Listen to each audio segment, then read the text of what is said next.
Revenge with Marvella. The potato salad sat untouched on my plate as Uncle Thomas leaned back in his lawn chair, beer in hand, laughing at his own joke. My aunt's backyard barbecue was in full swing, the smell of grilled meat mixing with cut grass and sunscreen. Everyone was relaxed, happy, celebrating nothing in particular except being together.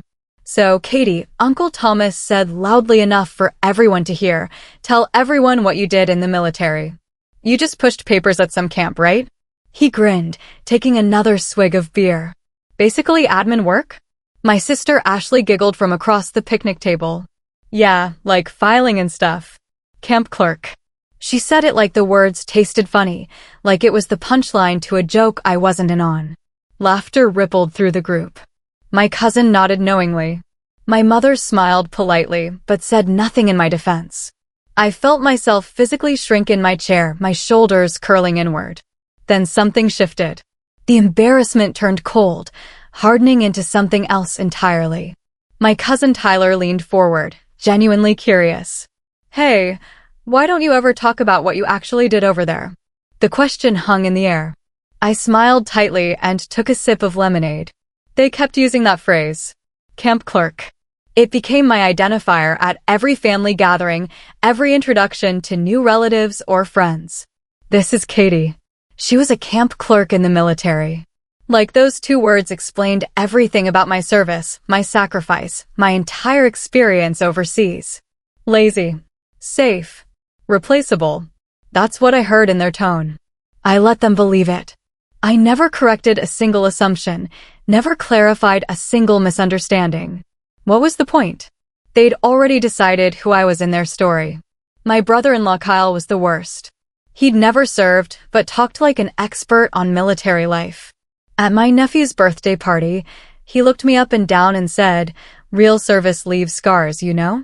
Physical ones. Mental ones. You don't even look tired." I wanted to show him the scar on my left shoulder. I wanted to describe the nightmares that woke me up at 2 in the morning, drenched in sweat.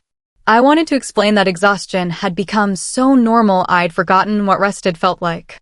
Instead, I cut another piece of birthday cake and said nothing. That night, alone in my apartment, the memories came flooding back. The camp. The constant noise, generators humming, helicopters landing, radios crackling with urgent voices. The nights without sleep, running on coffee and adrenaline, and the desperate need to get things right because people's lives depended on it. I'd been assigned to Camp Phoenix after something went catastrophically wrong during a supply convoy operation. 16 soldiers dead. Dozens wounded. A complete breakdown in logistics and communication. Someone needed to rebuild the system from the ground up, and I was part of the team sent to do it. The paperwork I processed wasn't routine administrative work. It was life and death decision-making disguised as forms and requisitions. Every order I filed determined who got supplies, who moved to which location, who received medical evacuation priority. One wrong entry could mean someone didn't come back. I stood up and walked to my closet, reaching for a box I kept on the top shelf. Inside, wrapped carefully in tissue paper, was my unit patch. I'd never worn it at home. Never displayed it. Never explained what it meant. 2 weeks later, I found out the truth from my hairdresser of all people. She mentioned running into my cousin Tyler at the grocery store.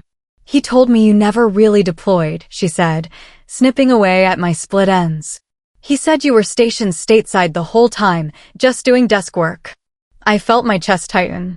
He said what? Yeah, something about how you tell people you served overseas, but it was really just office work on a base in Texas or something. She paused, meeting my eyes in the mirror. "That's not true, is it?" I paid for my haircut and left without answering. In my car, I sat gripping the steering wheel, trying to breathe normally. The lie wasn't spreading from strangers. It was starting inside my own family, metastasizing outward with every casual conversation, every introduction, every dismissive comment. Someone had decided my service didn't count, and now everyone believed it. The betrayal felt physical, like something breaking inside my chest. When I got home, I called Tyler. "Did you tell people I never deployed?" He hesitated. "I mean, you were just doing admin, right?" "That's what Dad said." At the next family gathering, my grandmother's 75th birthday, Uncle Thomas outdid himself. We were clearing dishes when he grabbed a stack of plates from my hands and grinned. "Here, Katie, you should organize these since you're so good at clerical work. Filing and sorting, right? That's your specialty." Everyone laughed. Even my grandmother chuckled, patting my uncle's arm affectionately. I took the plates without a word, walking them to the kitchen in calm, measured steps. I organized them by size, stacked them neatly, and returned to help with the rest. Quiet. Compliant. Exactly what they expected. Later, I was in the hallway looking for the bathroom when I heard Uncle Thomas talking to Kyle in the den. "I'm thinking of using Katie's fake service story at the reunion next month," he said, his voice carrying that familiar mocking tone. "You know, tell everyone she was basically a secretary pretending to be a soldier. It'll kill." Kyle laughed. "That's brutal, man. But yeah, pretty funny."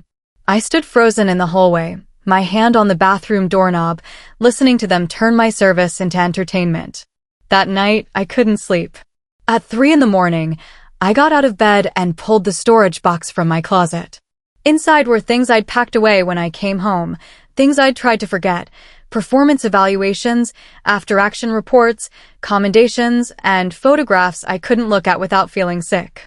At the bottom of the box was the unit patch, still in its protective plastic sleeve.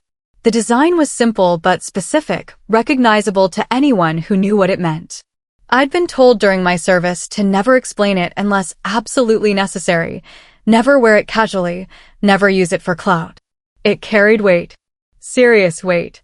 I held it up to the lamplight, studying the details I'd memorized years ago. The emblem represented something most people would never understand. A specialized unit created in response to catastrophic failure, tasked with preventing it from ever happening again. I realized something sitting there on my bedroom floor at 3 a.m. The patch still had power. Not because of what it looked like, but because of what it represented to people who mattered. The question was whether I was ready to use it. I decided I wouldn't defend myself emotionally. No angry speeches. No tearful explanations.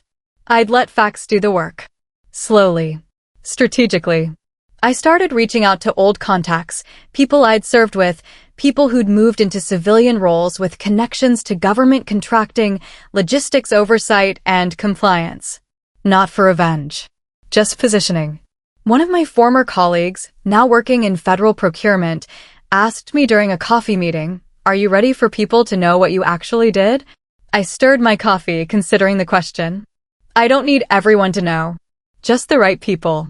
She nodded slowly, understanding immediately. The ones who matter. Exactly. Over the next few weeks, I updated my resume, reached out to specific recruiters, and applied for positions that aligned with my actual qualifications. Not the camp clerk story my family believed, but my real experience: logistics coordination under crisis conditions, supply chain management in hostile environments, compliance oversight for critical operations. I didn't tell anyone what I was doing, especially not my family. 3 months later, I accepted a civilian position with a government contracting oversight agency. The title was Bland Logistics Compliance Coordinator, but the role was significant. I reviewed contract proposals, verified credentials, ensured regulatory compliance, and flagged inconsistencies in bids for federal projects. My family assumed it was more admin work. "Oh, Katie got a job doing paperwork for the government," my mother told people proudly, as if I'd finally found my calling as a professional file clerk. Ashley asked if I'd be organizing spreadsheets all day. Uncle Thomas joked that I'd probably get to use a really nice stapler. Nobody asked about the salary. Nobody asked about the security clearance required. Nobody asked why someone with just camp clerk experience would be qualified for a federal oversight position. They didn't realize I now sat upstream from decisions that affected contractors across multiple industries. People like Uncle Thomas, whose construction company frequently bid on government-adjacent projects. The position gave me access to review processes most people never saw. For months into my new job, Uncle Thomas mentioned at Sunday dinner that his company was bidding for a large contract. Something about infrastructure development for a military installation expansion. He was excited, confident, already spending money he hadn't earned yet. "It's basically locked in," he said, helping himself to more roast beef. "We've got the connections, the experience, the competitive pricing. Should know in a few weeks." He looked at me across the table and grinned. "Hey, Katie, maybe you can file something for me. Speed up the paperwork." He winked like we were sharing a joke. I smiled politely. "I don't work in that specific department." Right. Still, government work is government work. Maybe put in a good word." I nodded non-committally and changed the subject. What he didn't know, what he couldn't know, was that my role touched that exact pipeline. Contract bids for military-related projects crossed my desk regularly for compliance verification. I didn't make final decisions, but I conducted initial reviews, flagged concerns, and prepared assessment reports that influenced those decisions. His company's bid would eventually reach me. 2 weeks later, I reviewed a file tied to his company. The proposal sat on my desk in a manila folder marked with a tracking number and clearance level. I opened it with the same professional detachment I applied to every file. Something was off immediately. Not illegal, nothing that would warrant rejection outright. But sloppy. Overconfident. The kind of proposal written by someone who assumed approval was guaranteed, who hadn't bothered with thorough documentation because they believed their connections would carry them through.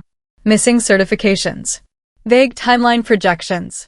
Cost estimates that didn't align with industry standards. References that couldn't be fully verified. Small things individually, but they added up to a pattern of carelessness. I started documenting everything. Not to sabotage, I didn't need to. The file spoke for itself. My job was simply to report what I found accurately and completely. I compiled my assessment with meticulous attention to detail, noting every discrepancy, every missing element, every area requiring clarification. Then I submitted it through proper channels and moved on to the next file. I need to explain something about my unit patch, though I still can't name it specifically. Most people assume military clerks are replaceable, people who file papers, answer phones, handle routine administrative tasks. In most units, that's partially true. In my unit, clerks weren't clerks at all. We were crisis logistics specialists, deployed after catastrophic breakdowns in supply chain operations. When people died because equipment didn't arrive, because coordinates were wrong, because someone filed the wrong form or sent supplies to the wrong location, our unit was activated. We didn't just push papers. We rebuilt entire operational systems under combat conditions. We had authority that exceeded our rank because we were empowered to override standard procedures when lives were at risk. A clerk in my unit could countermand a captain's supply order if it conflicted with critical mission requirements. The patch was issued after a mass failure in 2018, a supply convoy ambush that killed 16 soldiers and exposed systematic problems in logistics coordination. Our unit was created to ensure it never happened again. When people who knew saw that patch, they understood immediately. You didn't earn it by filing forms. You earned it by holding the line when everything else collapsed. The family reunion was planned for late September. My aunt was hosting at her large property outside the city, inviting extended family, military friends, contractors, and local business associates. It was half family gathering, half networking event, the kind of thing Uncle Thomas loved because he could make connections while pretending it was about family togetherness. I heard through Ashley that he'd planned something special. "Dad's going to tell your story," she said on the phone, giggling. "You know, about your military service. He's been practicing. It's actually really funny." My stomach dropped. "What story?" "About you being a camp clerk. How you filed papers and probably never even left the base. He's going to compare it to real deployment stories." "Don't worry, it's all in good fun." "Right," I said quietly. "Good fun." I thought about declining the invitation. Then I thought about the patch, still wrapped in tissue paper in my closet. I decided to attend. I planned my outfit carefully, nice slacks, a professional blouse, and a navy blazer. Underneath the blazer, pinned to my left shoulder where it belonged, I wore the patch. The reunion was exactly as I'd imagined. 100 people milling around my aunt's backyard, drinking and laughing and networking under string lights and a rented canopy. Uncle Thomas held court near the grill, telling stories and making introductions, his voice carrying across the lawn. I arrived late and stayed on the periphery, nursing a glass of wine and making small talk with distant relatives I barely knew. Around 8 o'clock, Uncle Thomas called for everyone's attention. He stood on the back deck with a microphone someone had set up for toasts, grinning widely. "I want to take a minute to recognize all the service members here tonight," he began. People applauded politely, especially my niece Katie, who served as a camp clerk, filing paperwork and keeping everything organized. Laughter rippled through the crowd. I felt my face flush, but kept my expression neutral. "She worked in a camp," he continued, playing it up, filing papers, probably making coffee, definitely staying far away from anything dangerous. More laughter. Ashley was recording on her phone. Kyle was grinning. Then someone in the crowd was staring at me. Not laughing. Just staring at my left shoulder where my blazer had shifted slightly. I felt the moment my jacket moved. The breeze caught it just right, pulling it open enough to expose my shoulder. The unit patch became visible. Just for a moment. Just enough. The man who'd been staring stood up from his seat near the back. He was older, maybe mid-50s, wearing a polo shirt with a subtle military insignia embroidered on the chest. His face had gone serious. Uncle Thomas was still talking, oblivious. "So let's hear it for Katie, the bravest paper pusher in the—" "Excuse me," the man interrupted, his voice cutting through the laughter like a blade. The microphone feedback whined. Uncle Thomas stopped mid-sentence, looking confused and annoyed. The man was walking toward me now. The crowd parted. "Ma'am," he said, his tone completely different from the casual party atmosphere. "Is that the 3 to 7 LSC patch?" I nodded once, my throat tight. The laughter died instantly. You could hear crickets. Someone's beer can hitting a table. Nothing else. The man's posture had changed entirely. He stood straighter, looked at me with recognition and something that might have been respect. 3-7 Logistics Support Command, he said, turning to address Uncle Thomas. "Do you know what unit that is?" Uncle Thomas looked between us, his smile fading. It's just a logistics unit, right? Clerks and—" "No," the man said firmly. He introduced himself to the crowd as Colonel William Hayes, retired, formerly with Joint Logistics Command. 3-7 LSC isn't just anything. It's a specialized crisis response unit activated only after catastrophic logistics failures. The people assigned there don't push papers. They rebuild operational systems under combat conditions. The crowd was completely silent now. People were staring at me, then at Uncle Thomas, then back at me. "The clerks in that unit," Colonel Hayes continued, "carry authority most junior officers never see. They have to. When supply chain failures cost lives, you can't wait for normal chain of command. You need people who can make critical decisions immediately." He looked at me again. "What was your assignment?" "Camp Phoenix," I said quietly. "September 2018 through March 2019. His eyes widened slightly. "You were part of the Phoenix recovery?" I nodded. Uncle Thomas tried to laugh it off, his face red. "I'm sure it wasn't that big of a—" "The Phoenix recovery," Colonel Hayes said, his voice cold now, "was initiated after 16 soldiers died in a supply convoy ambush. It was the largest logistics overhaul in theater that year." Colonel Hayes turned back to the crowd, and I realized he was angry. Not at me, at the situation, at the disrespect he'd witnessed. The Phoenix recovery involved completely rebuilding supply chain operations for an entire sector, under active combat conditions, with enemy forces actively trying to disrupt the process. He looked at Uncle Thomas. The people assigned to that mission worked 20-hour days for months. They had authority to override standing orders if those orders conflicted with mission-critical requirements. A clerk in that unit could countermand a major supply request if it meant saving lives elsewhere. Uncle Thomas opened his mouth, closed it. His face had gone from red to pale. "There was a specific operation," Colonel Hayes continued, addressing the crowd but watching me. A forward operating base was about to be overrun. They needed emergency resupply, ammunition, medical supplies, fortification materials. Standard logistics said it would take 72 hours. I remembered that night. The radio traffic. The desperation in the voices. The impossible deadline. Someone in the Phoenix recovery team rerouted 3 different supply chains simultaneously, Hayes said. Pulled resources from 4 separate locations, reorganized transport priorities, and got everything there in 18 hours. Saved 200 lives. He paused. Katie Thompson's name is in the official after-action report. The silence was deafening. People were staring at me now with completely different expressions. Ashley had lowered her phone. Kyle was looking at the ground. My mother's hand was over her mouth. Uncle Thomas stood frozen on the deck, the microphone hanging useless at his side. Colonel Hayes wasn't finished. The Phoenix recovery prevented what could have been the worst logistics disaster in the entire conflict. The people who worked on that team deserve recognition, not mockery. Someone in the crowd started asking me questions. Real questions. Serious ones. What was it like? How did you handle the pressure? Were you scared? I answered briefly, honestly, uncomfortable with the attention, but unwilling to hide anymore. Uncle Thomas had gone completely quiet, shrinking into the background as people turned away from him to focus on the actual veteran in the room. Then someone, one of Uncle Thomas's business associates, said, "Wait, Katie Thompson? You're the same Katie Thompson who works in federal contract oversight." My current job title came up. Logistics Compliance Coordinator. The room shifted again as people started making connections.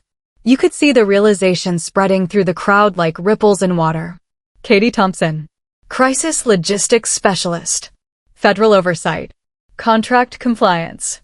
Several of Uncle Thomas's business friends exchanged glances, their expressions changing from friendly to wary. One of them, a contractor I recognized from previous gatherings, approached me cautiously. "You review government contract proposals?" "Part of my role, yes." "Military-related infrastructure projects?" "Sometimes." The man nodded slowly and excused himself, pulling out his phone. Within minutes, several other contractors were having quiet conversations in corners, checking their phones, making calls.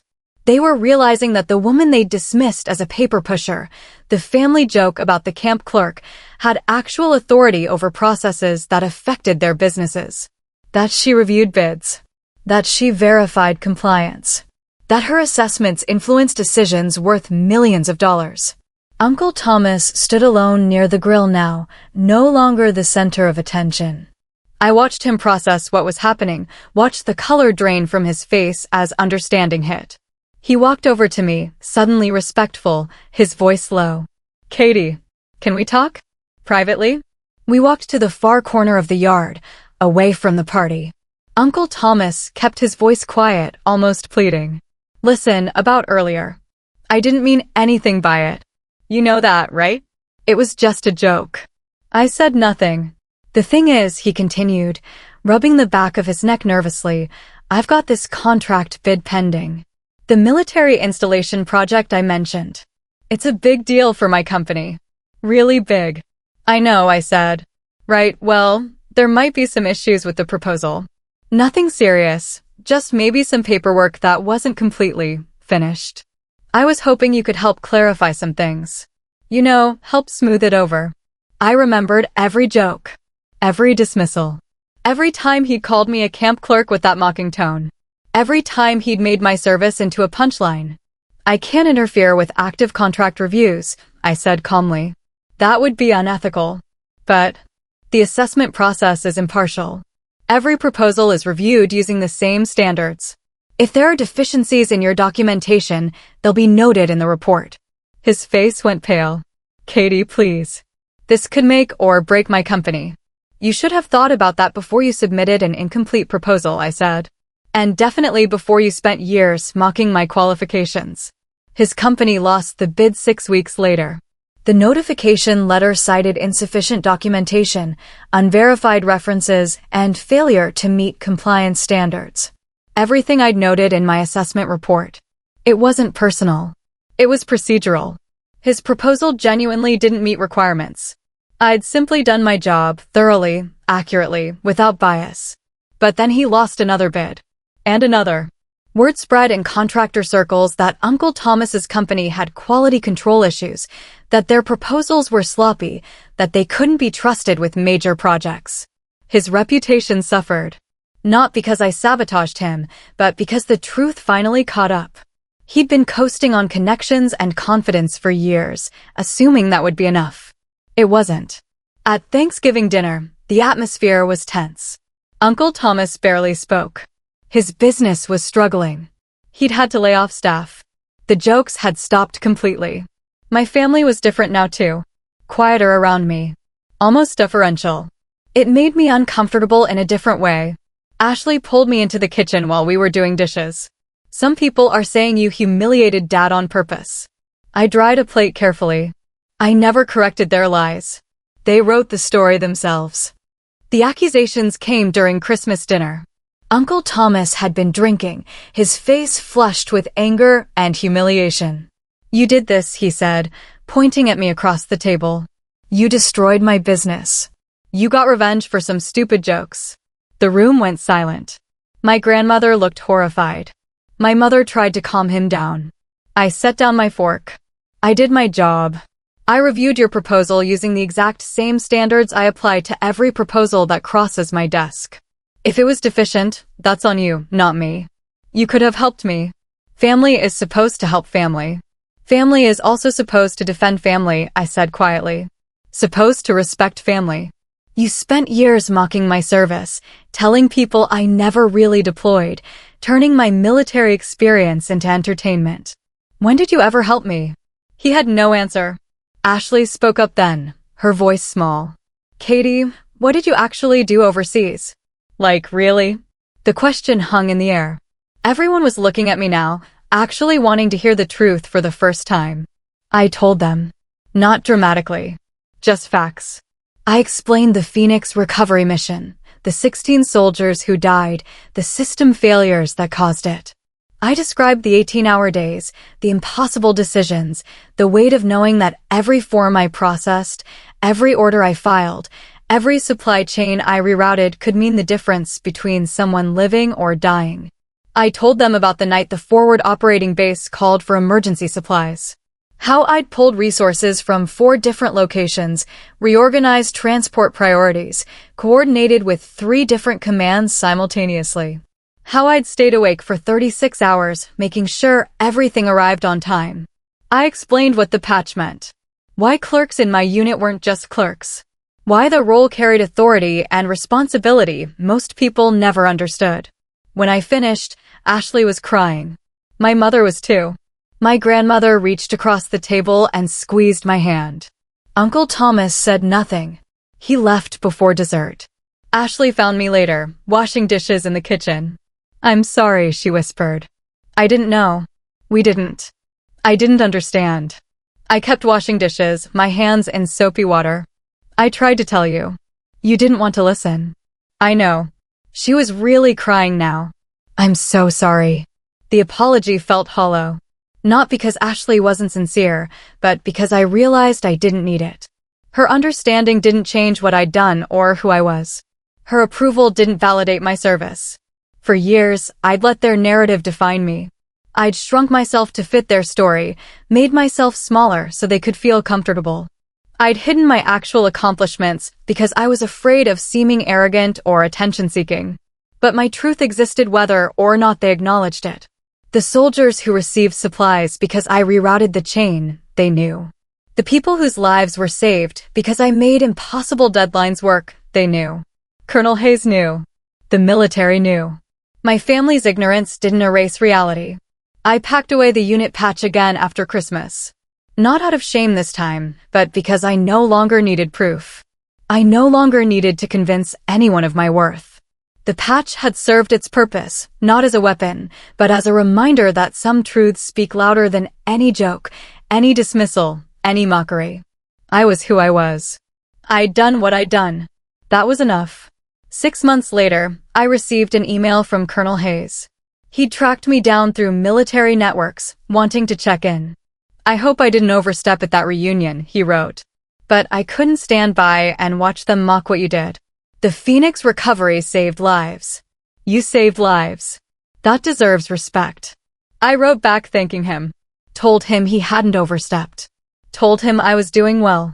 He replied with an invitation to speak at a veterans event about crisis logistics and the often overlooked roles that keep operations functioning. People need to understand, he wrote, that the quiet work is often the most critical. That titles don't tell the whole story. I agreed to speak. Not because I wanted recognition, but because there were probably others like me, people whose service had been diminished, whose contributions had been minimized, who'd been made to feel small by people who didn't understand what they'd sacrificed. Uncle Thomas's business eventually recovered, though it never reached the heights he'd once anticipated. He was more careful now, more thorough, less arrogant. We weren't close, would probably never be close, but the open hostility had faded into awkward distance. That was fine with me. I tell this story now because it matters. Because titles are what insecure people cling to when they don't understand the actual work being done. Impact is what stays classified, hidden in reports and files and the memories of people who were there. And sometimes, the quietest role is the one that keeps everything standing. My family called me a camp clerk because it was easier than understanding what I'd really done. Easier than acknowledging that their daughter, their sister, their niece had held impossible responsibility and carried it well. Easier than confronting their own assumptions about who gets to be called a hero. I learned something important through all of this. You don't need other people's validation to know your worth. You don't need to defend yourself to those who benefit from dismissing you. You don't need to make yourself smaller so others can feel bigger.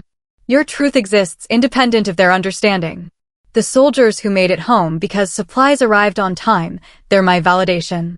The mission that succeeded because someone rerouted the logistics, that's my proof. The patch I earned in the hardest months of my life, that's my credential. Uncle Thomas wanted respect without doing the work. He wanted the appearance of success without the foundation to support it. He learned, eventually, that shortcuts have consequences. I learned that silence isn't always weakness. Sometimes it's strategic. Sometimes it's powerful. They called me a camp clerk until the patch reminded them who actually held the line.